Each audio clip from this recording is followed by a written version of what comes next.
he is. There were 1,000 funny moments. Every day was fun and funny, and I know that everybody understands that acting is a really difficult job.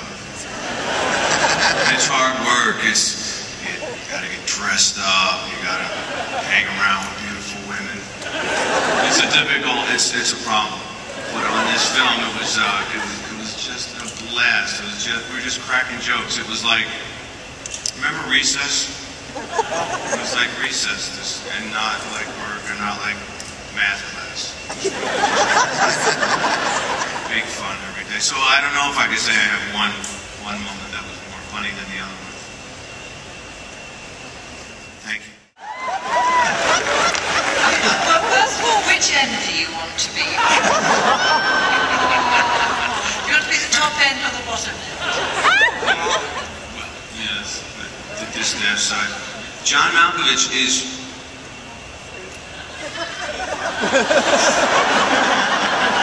He's the Renaissance man, John. You know, he's a clothes designer. He has a clothes line. He does one-man shows. He does opera. I mean, he directs. He's just the most extraordinarily talented man. And being the brilliant actor that he is, both serious and comedic actor, is only a small part of what John is, actually. He's also very kind and very sweet and incredible fun to be with. So we're all big John Malkovich fans up here on this stage, as I'm sure you all are out there as well.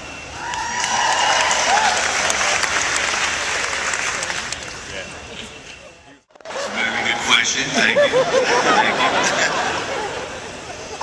I'm always excited to be around other actors.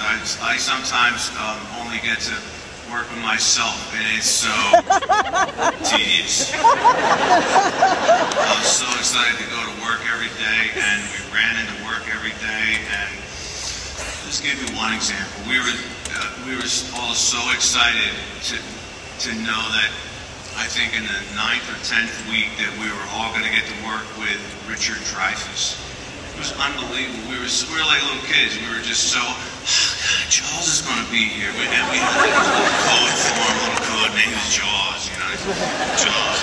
Work with Jaws today. It was just so exciting and so fun. And everybody is nice, you know. It's really almost too nice. Polite. And you just go, oh God, well, okay, aren't you ever going to do anything wrong? Aren't you going to yell at somebody or throw your shoe at somebody or something movie star-like, something actorish?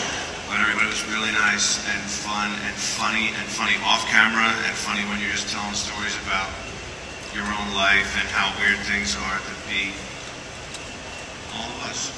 And also I have to say, because he was our leader, Bruce, and he was so incredibly welcoming as each actor arrived on the set, you know, to do their bit. He was always incredibly welcoming, and I think that was how we all bonded, actually, was basically through Bruce and through Lorenzo, who would take us all out to dinner, and we'd all eat, and we'd drink, and we'd chat, and they were just so incredibly welcoming. They made us all, me anyway, and everybody else, I'm sure, feel really comfortable and at ease. So I think that's how it happened. Bruce and I bonded in a way where we learned to beat the living shit out of each other.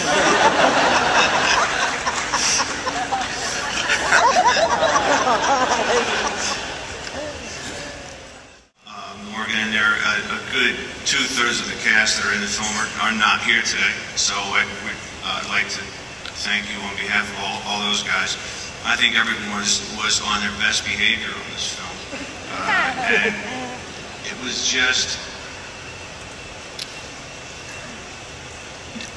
not tense, untense. What's that word? Genre?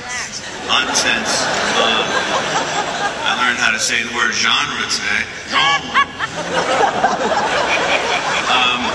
Not tense and fun, and it was like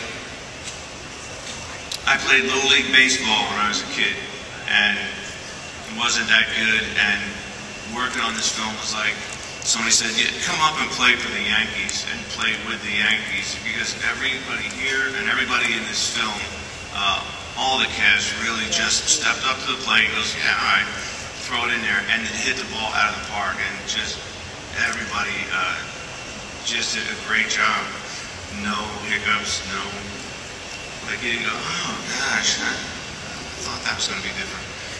Morgan was great, really sweet, and I've done a couple films with him, and this was a great experience, really fun experience. I just want to thank all you guys and thank us for, for letting us come here. I'm going to see if you can't get more people in this hall next year. But thank you for letting us come, and it's been a ball being here at Comic-Con. It's my first time here, and I just... Quick announcements real quick. The ticket you got when you walked in, you can take that to the Conventions Redemption Center for a special Comic-Con Red prize. Also, Summit has one more panel tomorrow morning at 11:15 for Drive Angry in 3D. Nick Cage, Amber Heard, Bill Fichtner, and director Patrick Lussier will be on stage. I am still writing an output. I'm still I'm still in that stage of reworking it. I will say that the thing that I love about it, the thing that made me excited to do it, was just how completely counterintuitive it is. It makes no sense. These people should not even be in the same room, let alone on the same team. And that, to me, is the very definition of family. JJ, you grew up making films on the Super 8 camera. You also grew up loving the films of Steven Spielberg. And now you are making a movie called Super 8 with Steven Spielberg. And is that like a total coincidence? Is it a coincidence? Is that a coincidence? It's sort of a dream come true, honestly. The strange thing, this is a weird story. When I was 16 years old, Matt Reeves Matt directed Cloverfield, and we created Felicity together. Matt and I were at a Super 8 Film Festival in LA.